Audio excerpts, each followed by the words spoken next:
Saya Gede Robi, membacakan ulang catatan yang ditulis oleh Todung Mulia Lubis, berjudul Munir, A True Human Rights Defender. Ketika saya mengikuti kuliah hak asasi manusia dari almarhum Profesor Frank Newman di Fakultas Hukum Universitas California, Berkeley, sekitar tahun 1988, saya dibuat terperangah ketika profesor tersebut dengan lantang mengatakan bahwa buat dia, kewargaan negara itu tidak terlalu penting. Yang penting adalah manusia, human beings. Ketika seseorang menjadi pekerja hak asasi manusia, dia tak lagi membeda-bedakan kewarganegaraan, ras, suku, golongan, agama, jenis kelamin, dan aliran politik dalam memperjuangkan hak-hak asasi manusia. Karena itu, seorang Amerika yang disandera di Irak dan seorang Irak yang ditahan di kamp Guantanamo sama berhaknya akan pembelaan hak asasi manusia. Seorang tawanan perang atau seorang teroris, dalam perspektif hak asasi manusia, haruslah diperlakukan sebagai manusia dan dihormati hak asasinya. Seorang pekerja sejati hak asasi manusia tak dapat tidak akan bersikap dan berperilaku sama dengan Profesor Frank Newman.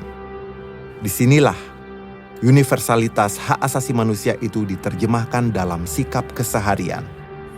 Jadi, tak ada lagi klaim bahwa hak asasi manusia itu berbeda dari satu bangsa ke lain bangsa, dari satu komunitas ke lain komunitas. Saya kira Munir sudah sampai pada tingkat ini.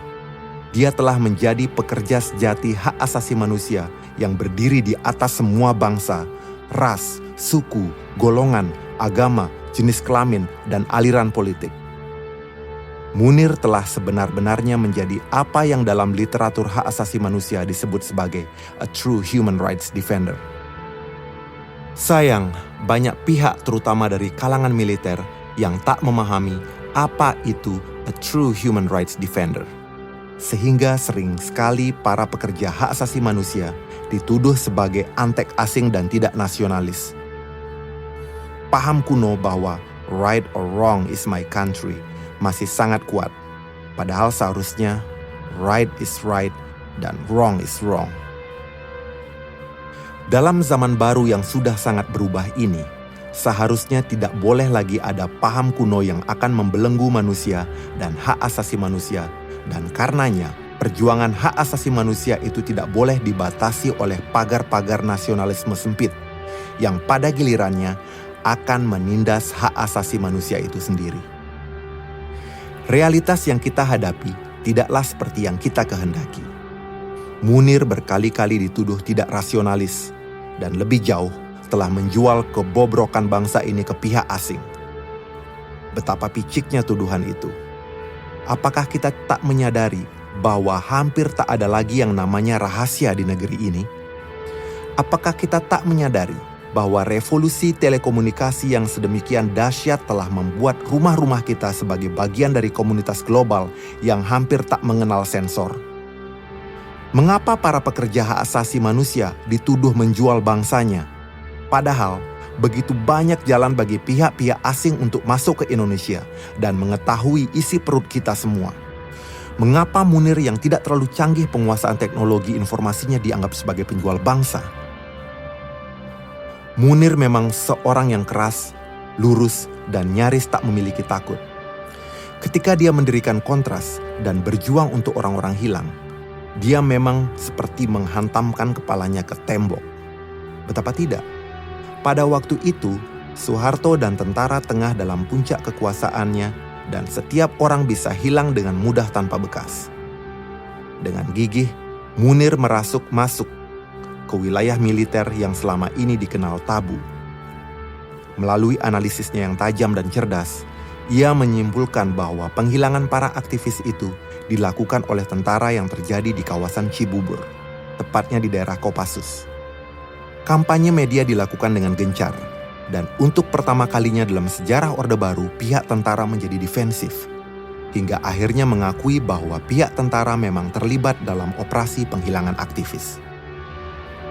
Akhirnya, Di dalam tubuh militer pun terjadi pergolakan yang mengakibatkan tersingkirnya beberapa perwira yang dianggap terlibat dalam operasi penghilangan aktivis tersebut. Satu demi satu orang hilang itu muncul ke permukaan dengan pengalaman mereka disekap dan disiksa yang membuat publik menjadi sangat marah. Para orang tua korban, terutama yang tak beruntung memperoleh kembali anak mereka yang hilang, dengan ulet membantu Munir berkampanye melawan kekuasaan otoriter Soeharto dan militer Orde Baru. Perjuangan ini tak berhenti hanya di Indonesia, tapi juga melewati batas negara. Saya hanya berdecak kagum ketika pada satu waktu saya bertemu mantan orang hilang dan para orang tua di Melbourne, Australia, memberikan kesaksian mereka tentang kekejaman pihak militer dalam rumah-rumah tahanan. Tidak berlebihan kalau saya katakan bahwa gerakan membela orang-orang hilang telah menjadi sumber inspirasi bagi lahirnya gerakan hak asasi manusia yang lebih meluas. Orang Indonesia tak lagi takut bicara hak asasi manusia, dan menariknya, pihak pemerintah dan militer telah pula memasukkan elemen hak asasi manusia dalam setiap perumusan kebijakan mereka. Di kepolisian dan militer misalnya, kita melihat bahwa ada pelatihan hak asasi manusia di samping pembuatan buku-buku pintar hak asasi manusia. Wacana hak asasi manusia berkembang pesat di dalam tubuh pemerintahan, sampai-sampai jargon hak asasi manusia pun diambil alih oleh pemerintah. Komisi Nasional Hak Asasi Manusia atau Komnas HAM pun seperti mendapat legitimasi baru dan akhirnya turut menggiring bola hak asasi manusia ke sana kemari, hingga kemudian berhasil membuat beberapa investigasi hak asasi manusia dan undang-undang hak asasi manusia. Munir mungkin tak menyadari semua itu. Dia bekerja terus tanpa henti dari satu persoalan ke persoalan lain. Saya berkesempatan bersamanya duduk dalam Komisi Penyelidik Pelanggaran Hak Asasi Manusia di Timur Timur, atau KPP HAM Tim-Tim. Di sini, lagi-lagi saya menemukan sosok Munir yang berani yang secara terang-terangan dalam rapat KPP HAM Tim-Tim menuduh militer terlibat dalam pelanggaran hak asasi manusia di Timur Timur dan meminta Jenderal Wiranto yang waktu itu masih menjabat sebagai Menhankam untuk bertanggung jawab sebagai konsekuensi dari doktrin Commander's Responsibility. Jenderal Wiranto memang tak bisa disidik lebih jauh. Tetapi Presiden Abdurrahman Wahid berhasil memaksa Jenderal Wiranto untuk melepaskan jabatannya sebagai Menhankam. Sekali lagi pihak militer terpukul dan defensif. Perdebatan mengenai supremasi sipil pun menjadi lebih tajam dan mengedepan, karena dirasakan ada momentum yang luar biasa untuk menegakkan demokrasi dan mereformasi militer. Hasil nyata dari perdebatan tersebut adalah disetujuinya pemisahan TNI dan Polri yang selama ini bersekutu dalam satu kesatuan. Tentu, reformasi militer masih jauh dari selesai. Tetapi harus diakui bahwa gerakan hak asasi manusia yang terjadi telah turut mendorong dilakukannya proses reformasi militer. Pelanggar hak asasi manusia tidak hanya militer, tetapi Munir sengaja menembak militer sebagai pelanggar hak asasi manusia karena militerlah yang sangat kuat organisasinya dan mampu melakukan pelanggaran hak asasi manusia yang sistematis dan masif. Dalam negara otoriter dan transisional, militer selalu dianggap sebagai aktor pelanggar hak asasi manusia yang paling perkasa, dan Munir mengadopsi pandangan ini satu dan lain hal, karena dia ingin agar dengan adanya pertajaman perlawanan terhadap pelanggaran hak asasi manusia, para personel militer akan dapat memperkuat gerakan hak asasi manusia dan demokrasi. Cara pandang inilah yang selalu membawa Munir berhadapan dengan pihak militer. Tanpa berprasangka, saya melihat Munir menikmati perseteruannya dengan pihak militer. Dalam kaitan ini, kita kembali melihat Munir berhadapan dengan militer dalam pembahasan mengenai Badan Intelijen Negara atau BIN dan Undang-Undang Pemberantasan Tindak Pidana Terorisme. Munir menolak BIN yang melebarkan organisasinya ke provinsi dan kabupaten sehingga menjadi birokrasi intelijen yang berbahaya dan cenderung bisa mengancam hak asasi manusia. Munir juga menolak Undang-Undang Pemberantasan Tindak Pidana Terorisme yang memberikan kekuasaan besar pada BIN untuk ikut dalam peperangan melawan terorisme. Pokok kata, segala yang berbau militer haruslah disikapi dengan sangat kritis dan semangat perlawanan yang tinggi. Sikap ini pula yang membawa Munir berbicara sangat vokal dalam menolak RUU TNI yang masih memberi peluang bagi militer melalui Komando Teritorial atau Koter untuk masuk dalam ranah politik serta mempertahankan bisnis yang dianggap tidak sepantasnya dilakukan oleh militer. Kritik Munir dan sejumlah aktivis lainnya akhirnya mampu memaksakan perubahan pada RUU TNI, dan meskipun kita tak memperoleh hasil akhir yang diinginkan, sudah cukup banyak perubahan yang patut dicatat. Perlawanan kritis Munir, menurut saya, bukanlah sikap anti-militer. Dia anti-militerisme, yes, tapi dia tidak anti-militer.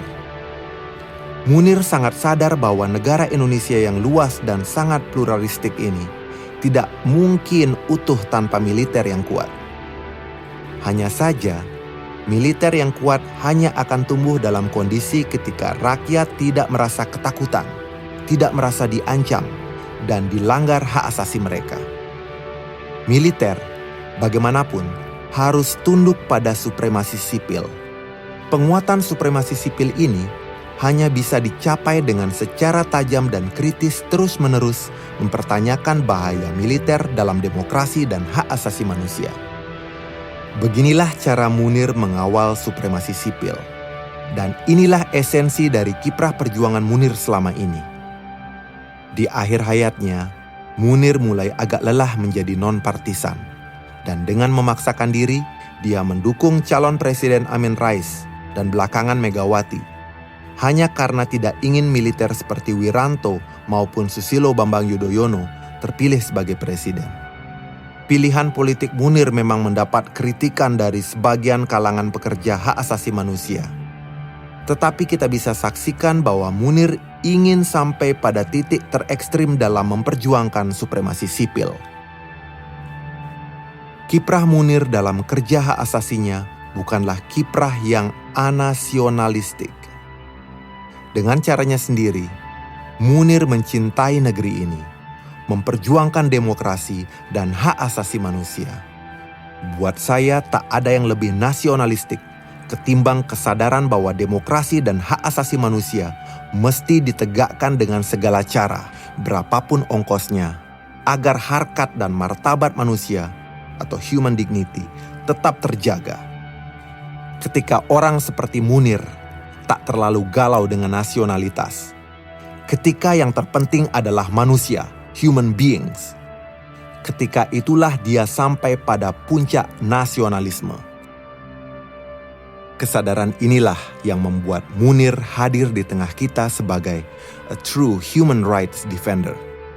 Pembela hak asasi manusia sejati.